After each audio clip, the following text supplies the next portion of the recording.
నా మొగుడే మంచోడైతే నలుగురిలో పరమెందుకు పోయేది అన్నదట వెనకట ఓ అక్క. అట్లనే ఉందట Singareni Naini mine block tender ముచ్చట. అడిగిన ముత్యం తీరుగా టెండర్లుంటే అవినీతి జరగకుంటే ఎందుకు టెండర్లు రద్దు చేసిండ్రు అని సెంటర్ సర్కార్ విచారణకు ఆర్డర్లు ఇచ్చింది. దానికి ఇద్దరు ఆఫీసర్లతో ఓ కమిటీ వేసి సింగరేణికి పంపించబోతున్నదట.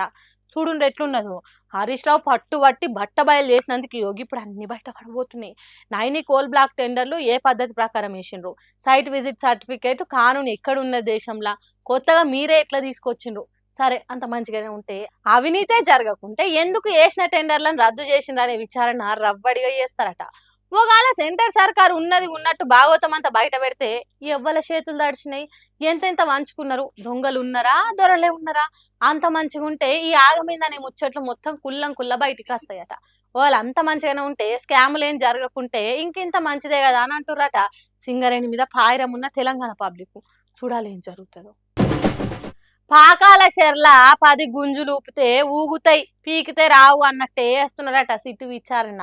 అరే ఒడుస్తలేదు తాడుస్తలేదు అన్నట్టు వేస్తే ఏందన్నట్టు ఈ ఫోన్ ట్యాబింగ్ కేసును. ఇప్పటికే విచారణ పేరుతో అధికారులను పిలిచి అదెట్లా ఇదెట్లా అన్ని అడిగిండ్రు. మొన్నటికి మొన్న హరీష్ రావును కూడా పిలిచిండ్రు. ఇప్పుడు కేటీఆర్ను పిలిచి విచారణ చేస్తారట. అందుకే నోటీసులు ఇచ్చింది సిట్టు. రేపు పొద్దుగాల 11 గంటలకు పని ఏమున్నా పక్కకు పెట్టి జూబ్లీహిల్స్ పోలీస్ స్టేషన్కి రావాలని ఖరాఖండిగా చెప్పిందట. మరి ఎటువంటి ప్రశ్నలు వేస్తారు పోలీసులు, ఎంతసేపు విచారణ చేస్తారు, గంటల కొద్దీ పొంటల కొద్దీ కూసుండబెట్టి ఏం తేలుస్తారు అనేది ఇప్పటి వరకు ఎవ్వరు అంతు పడతలేదు.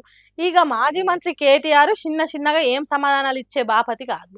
అదరకుంటా బెదరకుంటా గట్టి సమాధానాలు ఇస్తాడుగా వచ్చని అంటుర్రు బీఆర్ఎస్ కార్యకర్తలు. మొన్న హరీష్ రావు సిట్ విచారణకు పోతే బీఆర్ఎస్ కార్యకర్తలు హరీష్ రావు అభిమానులు కదం దొక్కిండ్రు.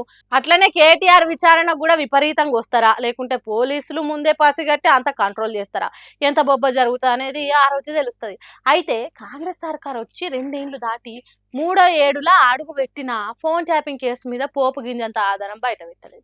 దేశంలోనే నంబర్ 1 పోలీసులని పేరు తెచ్చుకున్న తెలంగాణ కాకీలు ఈ ముచ్చట్లు ఇప్పటి వరకు కోడిపిల్ల తోక ఈక కూడా దొరకబట్టలేదు. ఇదంతా బీఆర్ఎస్ పార్టీలను తిప్పల పెట్టడానికి ఈ సిట్ అని అంటుర్రు గులాబీ పార్టీ అభిమానులు. ఎవ్వలేమన్నా మా విచారణ మామూలుగా ఉండదు, పోయిన సర్కార్లో ఫోన్ ట్యాపింగ్ చేసిన వాళ్ళను చేయించిన వాళ్ళని ఇడిచిపెట్టే ముచ్చటనే లేదన్నా ఇటు కాంగ్రెస్ పార్టీ వాళ్ళు అంటారు. ఇడిచిపెట్టినా గట్టిగా పట్టుకున్నా ఇగురం కొద్ది విచారణ చేసి తొందరగా కొట్టుండ్రి అని ఫోన్ ట్యాపింగ్ కేసు ఇవ్వాలని చూస్తున్న పబ్లిక్ అంటారు.